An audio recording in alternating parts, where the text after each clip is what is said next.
Christmas was supposed to be about family, right? About warmth, laughter, and togetherness. But this past year, my children and I learned just how cold it can get when family decides you don't count. 2 weeks before Christmas, I got a text from my mom. Not a phone call, not a conversation, just a flat little message that hit like a punch in the stomach. Hey sweetie, we're doing something smaller this year. Just immediate family. Hope that's okay. I stared at it, confused. Immediate family? I'm literally her daughter. My kids are her grandkids. What on earth did that mean? I texted back, asking who was going to be there. Hours later, her reply came in, just Ryan and Melanie and the kids. It's easier that way. You know how crowded it gets. Ryan, my older brother. The golden child since the day he was born. He's got 3 kids, loud, energetic, always in motion, but somehow their noise is considered fun. My 2? Isla and Mike? A little quieter, more sensitive, and somehow they're too much. For 11 straight years, we'd been crammed into that over-decorated living room. We'd laughed at the same tired jokes, watched my dad snore through Elf, eaten my mom's burnt ham, and pretended it was magical. But suddenly, there wasn't room for us. I didn't fight back. Not right away. I just sat there, letting the words sink in like ice water. My husband Nate tried to reassure me. Maybe they're just overwhelmed, he said. But he doesn't get it. He's never been on the bottom rung of the ladder in my family. He's always welcomed with smiles. I'm the one who gets the side eyes when Mike doesn't want to hug someone, or when Isla politely declines a slice of pie. I didn't even tell the kids the truth. I told them we'd have a quiet Christmas at home this year, just the 4 of us.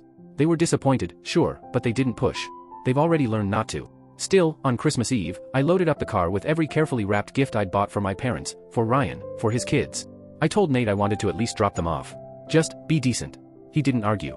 When we pulled onto their street, the first clue hit me, cars lined up everywhere, like a full-blown party. The second clue? The front door wide open, letting cold air pour out. I didn't even step onto the porch before I saw inside. Every light was blazing. The fireplace roared. Laughter spilled out like a wave. Wrapping paper was flying through the air, toys littering the floor, music blasting.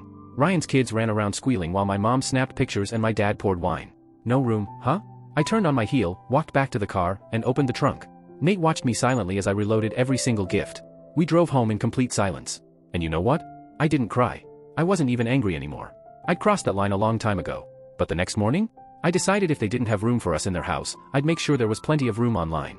While the world was posting photos of matching pajamas and smiling families, I uploaded something different. Something I'd been writing in my head since last night. Funny how some kids get to be the center of Christmas while others get quietly uninvited because there's not enough room. Hope everyone enjoyed the space. We sure did. Just us and the truth this year.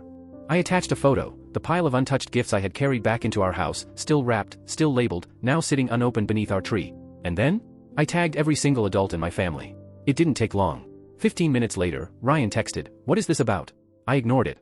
Melanie came next, with her polished passive-aggressive tone,